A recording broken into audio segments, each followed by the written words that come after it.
अपना pension, old pension के लिए बैठे हुए हैं।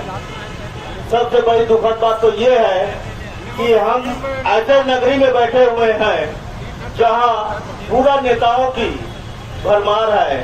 हमारे विगत पूर्व नगरी निकाय के प्रभारी श्रीमान अमर अग्रवाल के निवास स्थल पे चला बैठे हैं और हम देख रहे हैं 3 दिनों से इतनी तरफ की धूप पर गड़बड़ा के आवाज दे रहे हैं, सभी को बोल रहे हैं। यहाँ नेताओं की कोई कमी नहीं है, फिर भी क्या वो भाजपा के ही और पार्टी के ही विधायक है, क्या वो पहुंचा नहीं सकते अपने संसद मंत्रिमंडल में ये आवाज?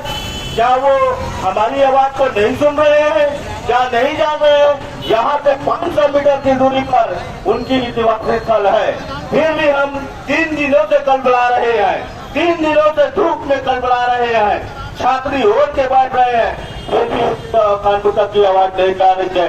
क्या उनके परिवार नहीं सुन रहे हैं? हम गरीबों की यह व्यवस्था क्या हम नहीं जानते हैं? क्या वो नहीं जानते हैं कि एक परिवार को चलाने के लिए कितनी आवश्यकता होती है, क्या होती है? हमको 4-4 महीने से तनख्वाह नहीं होती, 4-4 महीने से हम पैसा घर में नहीं दे पाते, हम परिवार में